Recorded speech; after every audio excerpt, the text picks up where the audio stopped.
No programa de hoje, você vai ver os pronunciamentos no plenário. Vereadores debatem preços de estacionamentos no Recife. Projeto de lei quer mudar nome de escola no bairro de Santo Amaro. Isabela de Roldão discute combate à homofobia. E tem ainda a reunião da Comissão de Legislação e Justiça. O TV Câmara do Recife está no ar.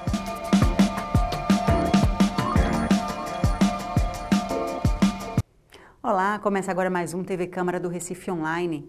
Na Semana Internacional contra a Homofobia, a Câmara do Recife promoveu uma reunião pública para discutir o tema. Uma iniciativa da vereadora Isabela de Roldão. Foi uma reunião pública diferente. A vereadora Isabela de Roldão quebrou a formalidade, dispensou a mesa de trabalho para ficar bem perto dos demais participantes. E assim a parlamentar presidiu o debate, o último evento da Semana de Combate à Homofobia no Recife, reunindo no plenarinho da Câmara Municipal ativistas LGBT, representantes do Ministério Público e da Prefeitura. Como a gente sabe que a situação é muito grave, então a gente tentou reunir hoje, chamar as pessoas para essa discussão aqui nessa manhã acerca do tema da homofobia, as questões graves, e a gente sabe que ela está pautada em cima do preconceito, e esse preconceito a gente precisa começar a romper, e para romper a gente precisa dar visibilidade, então esse é o objetivo.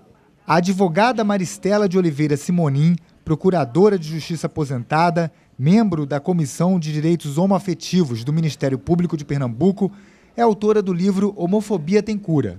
Primeiro que a homossexualidade não é doença, a OMS já decidiu, não é, com base na ciência, e por não ser ciência, por ser anticientífico, consequentemente antiético. Então, por isso, existe a resolução desde 2007, salvo engano, 2007, proibindo isso. É importante que as pessoas leiam o livro, porque, infelizmente, muita gente nem conhece, eu digo, o povo com menos instrução sequer sabe o que é homofobia, né?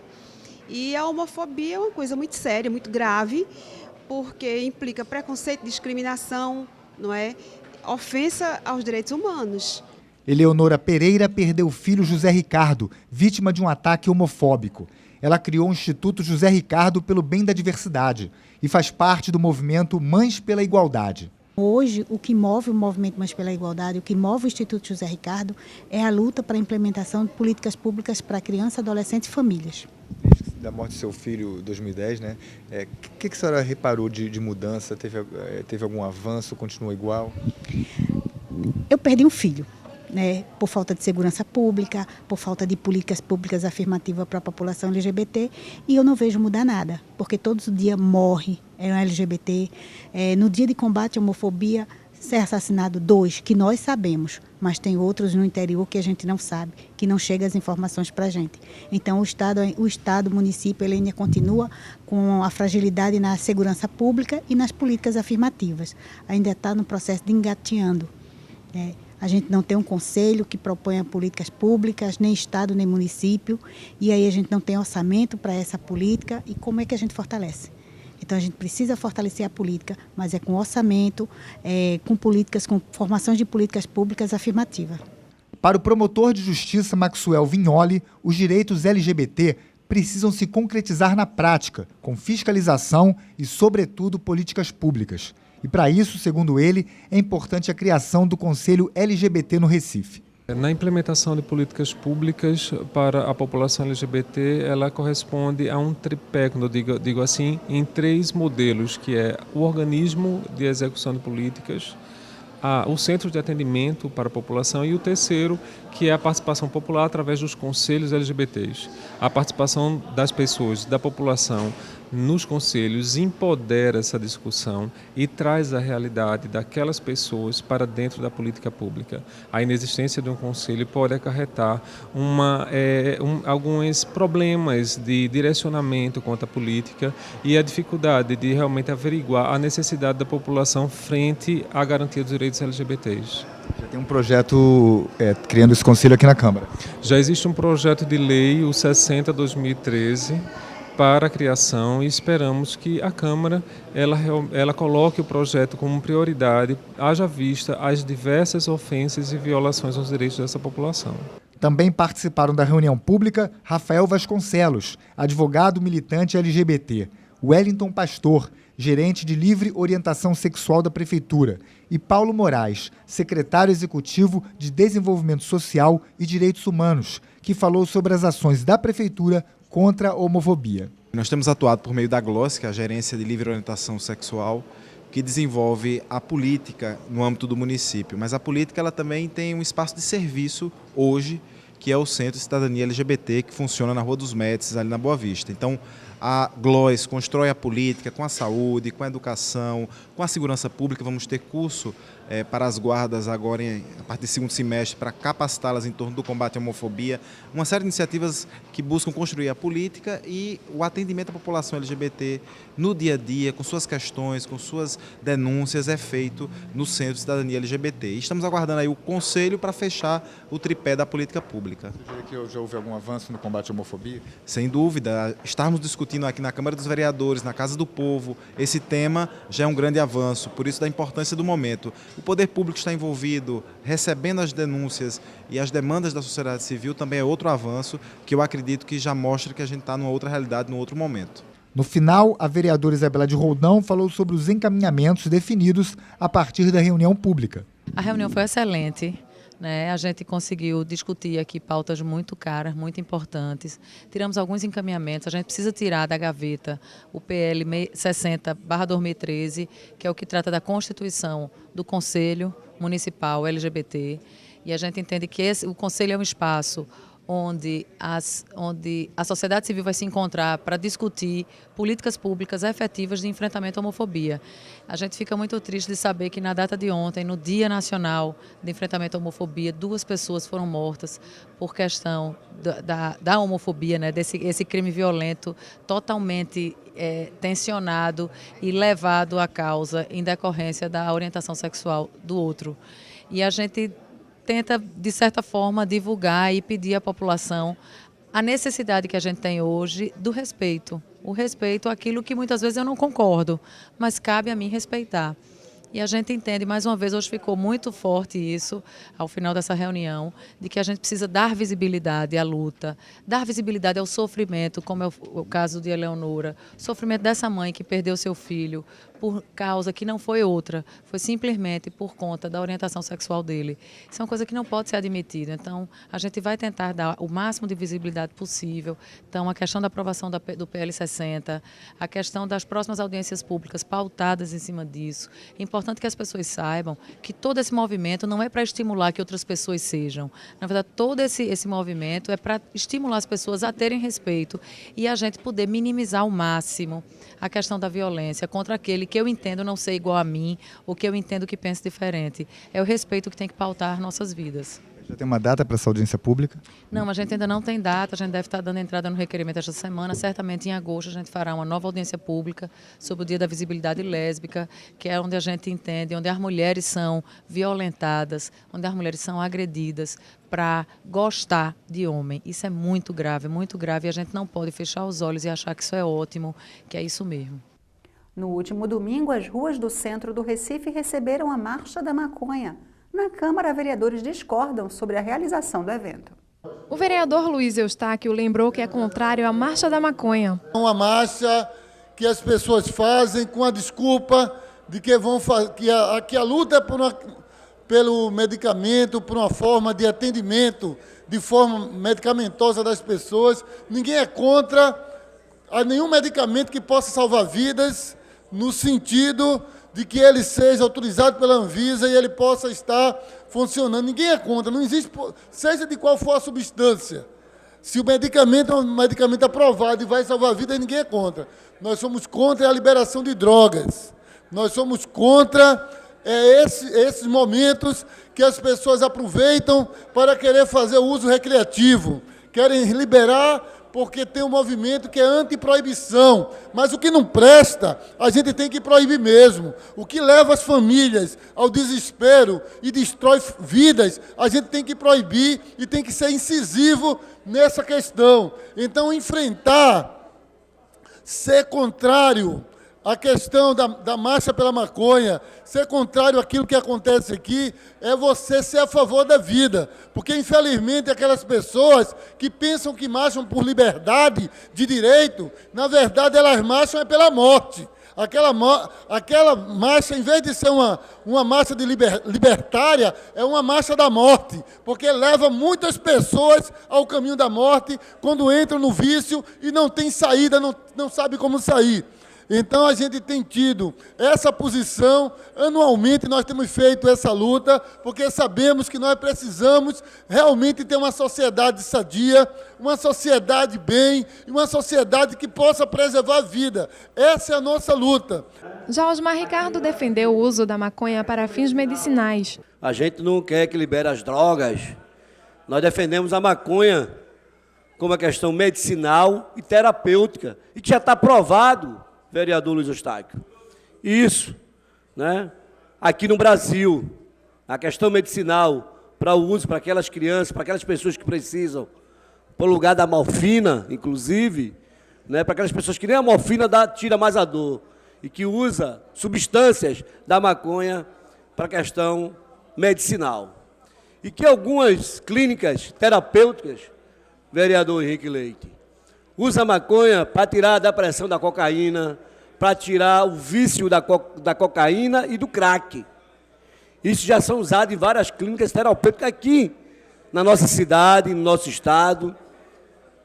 É preciso ter coragem para vir falar isso, vereador Eurico, porque a gente fala muito da família, mas a gente tem que olhar muito para a realidade da vida, o que passa a vida, né? E que se usa hoje, que a porta de entrada é a maconha, e que quem pensa diferente está errando. Não, vereador Luiz Eustáquio. Eu acho que quem pensa diferente é importante, porque o debate político ele tem que ser franco, sério e honesto. E quando a gente defende a legalização, é porque a gente não quer o que acontece no nosso bairro em Santa Amaro, a guerra pelo tráfico de drogas.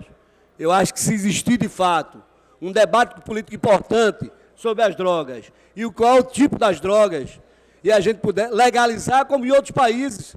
No Uruguai, Vossa Excelência, se não sabe, a matança lá pelas drogas, pela maconha, pela cocaína, a heroína, é muito grande.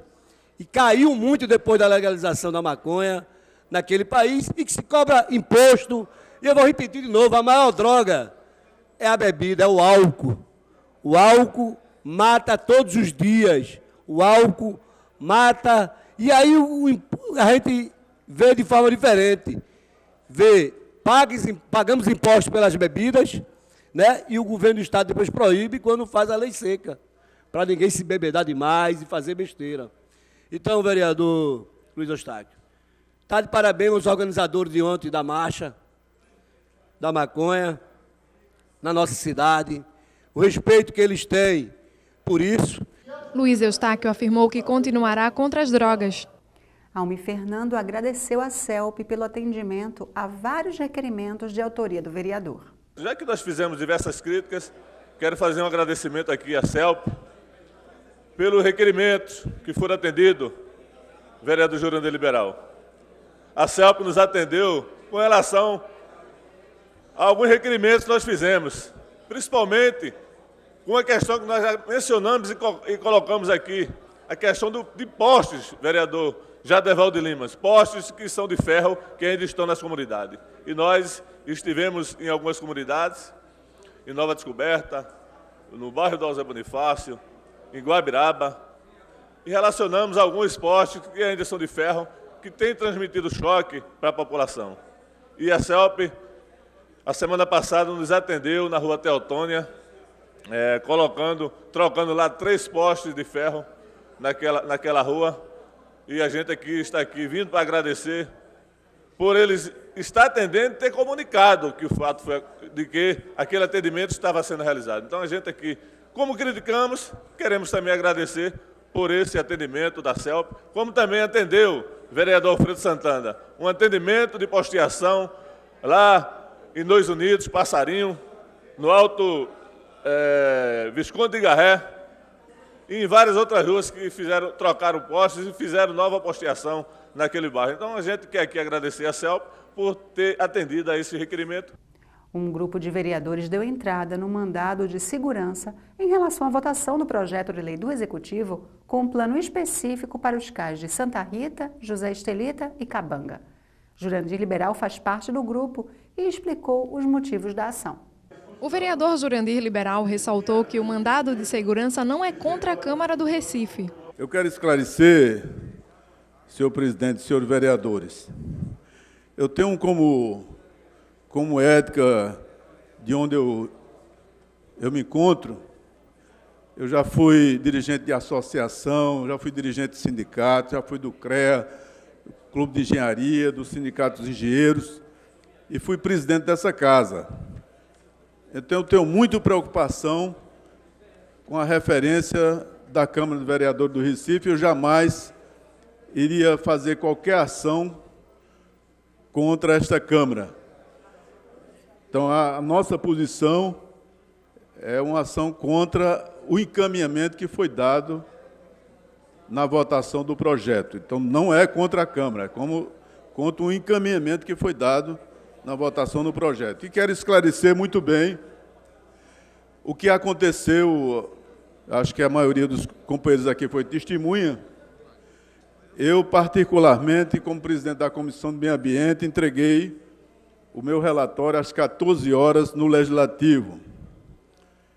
Às 15 horas, iniciada a reunião, e após a intervenção do pequeno expediente, o presidente colocou o projeto em votação extra-pauta.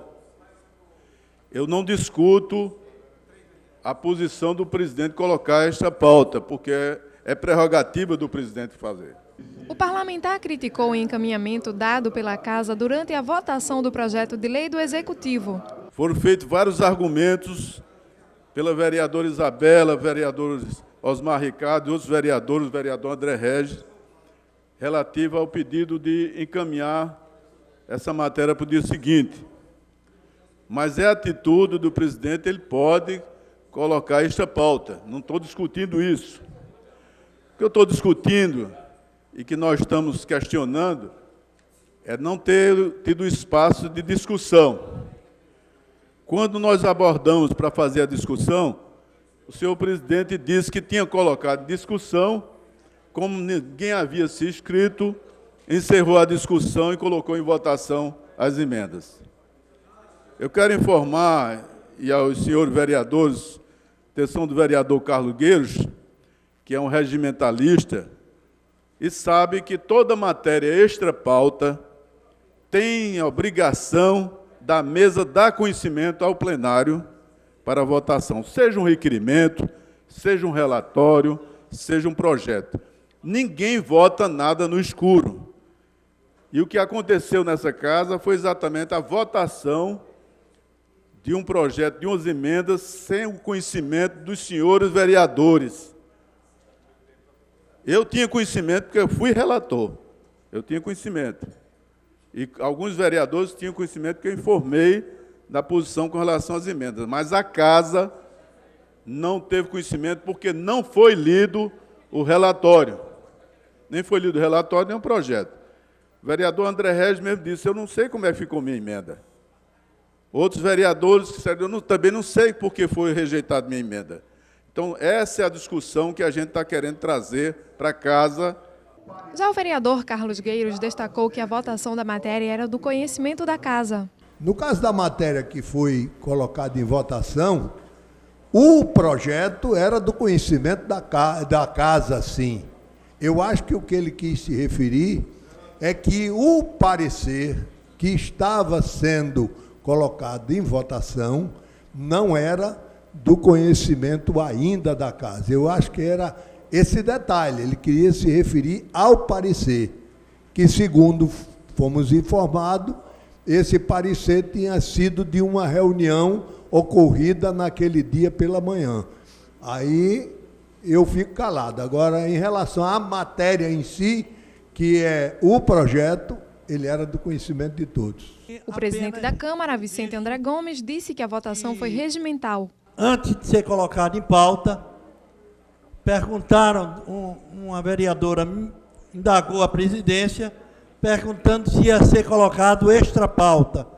E nós dissemos que tinha matéria extra pauta e foi colocada, e como é regimental, foi lido o projeto extra-pauta que havia sido entregue na casa através do vereador Jurandir Liberal.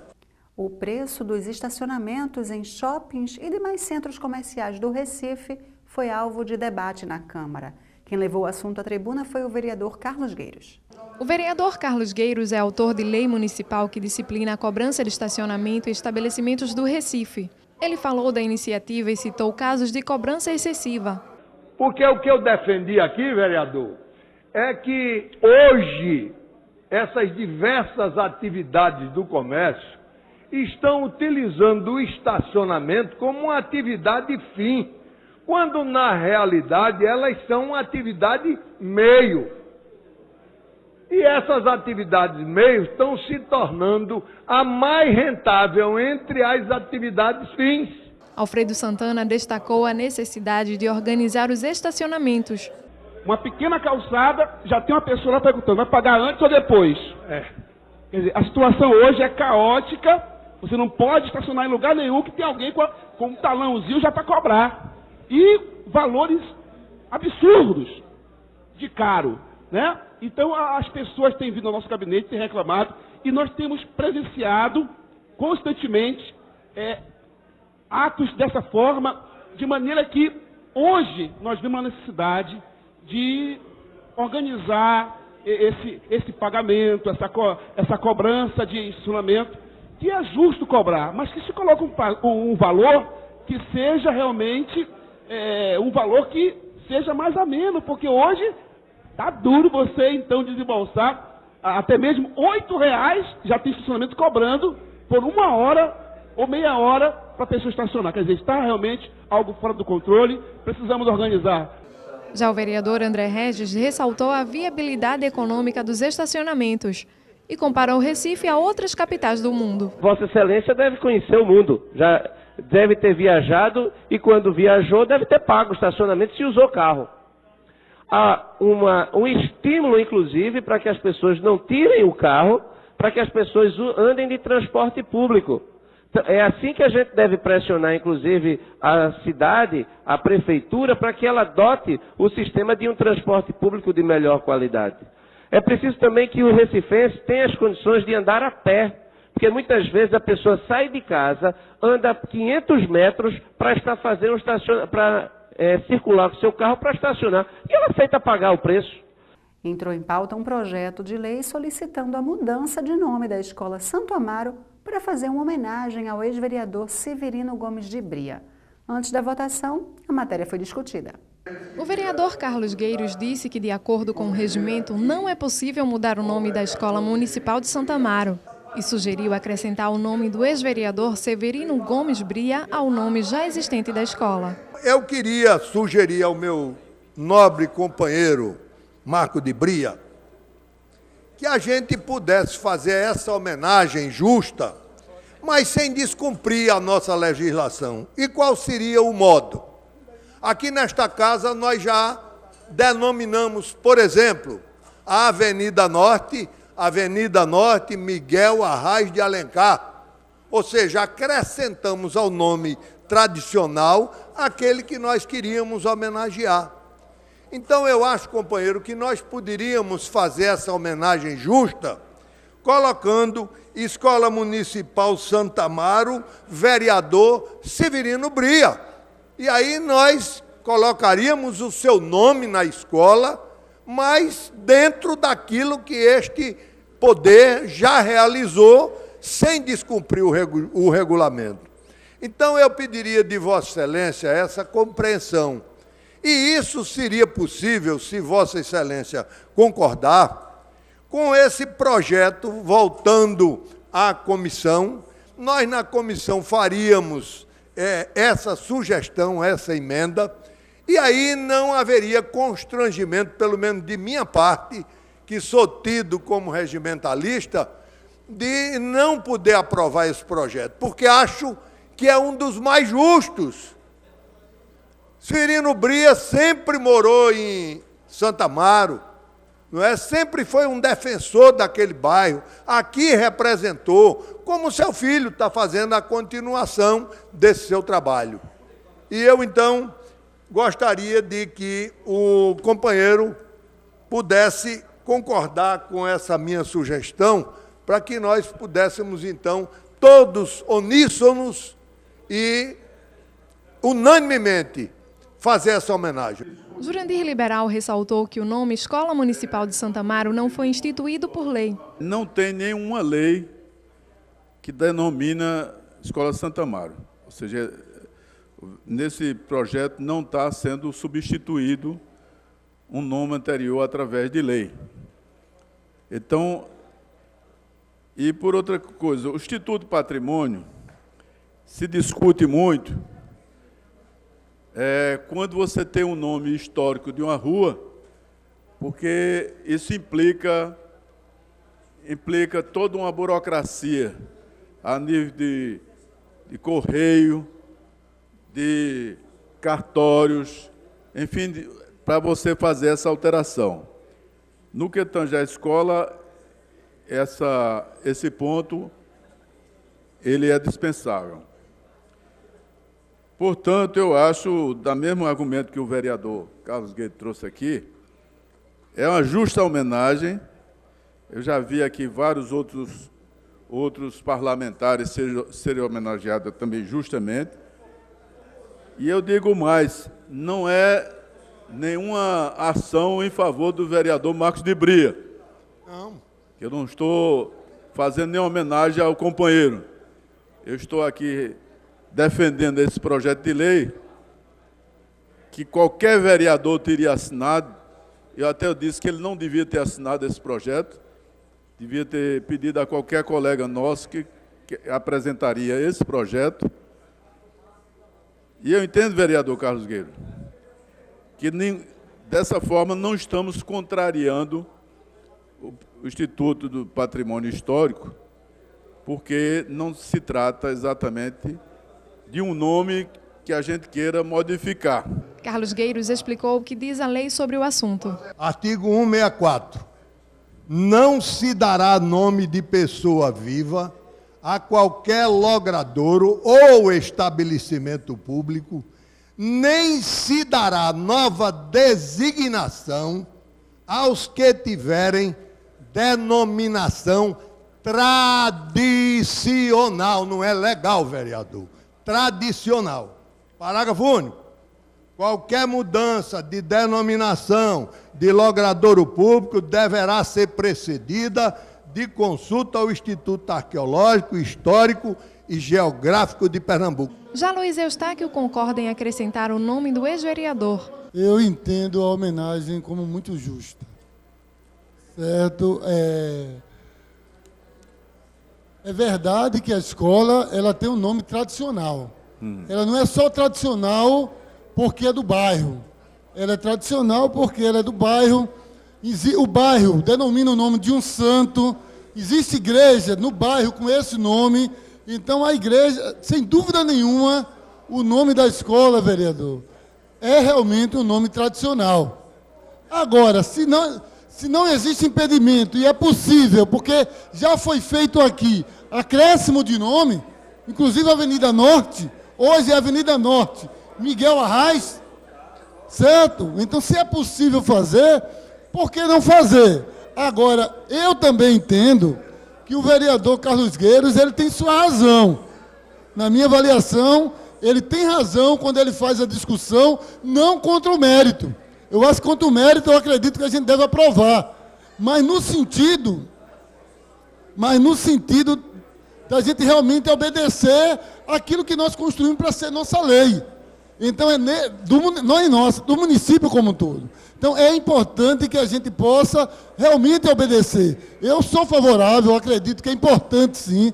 É uma homenagem justa, sem dúvida nenhuma. É uma pessoa que tem toda uma tradição, toda uma história lá naquele bairro. Agora, é importante também a gente entender que o vereador Carlos Gueiros, quando ele está colocando, vereador, ele tem suas razões. Isabela de Roldão e Henrique Leite partilharam da mesma opinião do vereador Carlos Gueiros. Não se dará nome de pessoa viva a qualquer logrador ou estabelecimento público, nem se dará nova designação aos que tiverem denominação tradicional. Ponto. Ele já proíbe no caput. No parágrafo único, só diz o seguinte: qualquer mudança de denominação de logradouro público deverá ser precedida de consulta ao Instituto Arqueológico, Histórico e Geográfico de Pernambuco. Ou seja, os estabelecimentos públicos não precisam de consulta. Perfeito. O que precisa de consulta é logradouro. Perfeito, vereador. Mas aqui no caput ele já veta que dê nome de pessoa viva e que mude nome tradicional, tanto de logradouro quanto de instituição. Veja, isso está muito claro no caput do artigo. Eu acredito que o próprio vereador ele pode fazer algumas correções no projeto para tentar até melhorar a situação do projeto que ele está apresentando. Inclusive, o projeto não tem o nome vereador Severino Bria, como era conhecido. E aí, como a escola já é conhecida como escola do vereador Bria, eu acho que não tem problema de acrescentar, ao invés de retirar o nome da Escola Municipal de Santo Amaro. No final da discussão, o projeto foi retirado de pauta e voltou para as comissões. Mais tarde, o projeto foi recebido pela Comissão de Legislação e Justiça. Acompanhe. A emenda ao projeto de lei que troca o nome da Escola Municipal de Santo Amaro para Escola Municipal de Santo Amaro Severino Gomes Bria recebeu parecer pela aprovação da Comissão de Legislação e Justiça. Como explica o vice-presidente da comissão, Romerinho Jatobá. O vereador apresentou uma emenda e nós votamos acatando a emenda do vereador e denominando, voltando para plenário para que seja aprovado a Escola de Santo Amaro com o nome do vereador Severino Bria. A Comissão de Legislação e Justiça também analisou e distribuiu outros projetos de lei. O vice-presidente da comissão fez um balanço do encontro. Uma reunião muito proveitosa. Distribuímos 32 projetos de lei aqui nesta casa. Isso é uma prova que os vereadores estão trabalhando e a comissão também trabalhando muito, tendo a resposta dos projetos anteriores e distribuindo mais 32 projetos de lei nesta casa. A gente fica por aqui. Para rever esse e outros programas, acesse nosso canal youtube.com/Câmara do Recife. Até mais.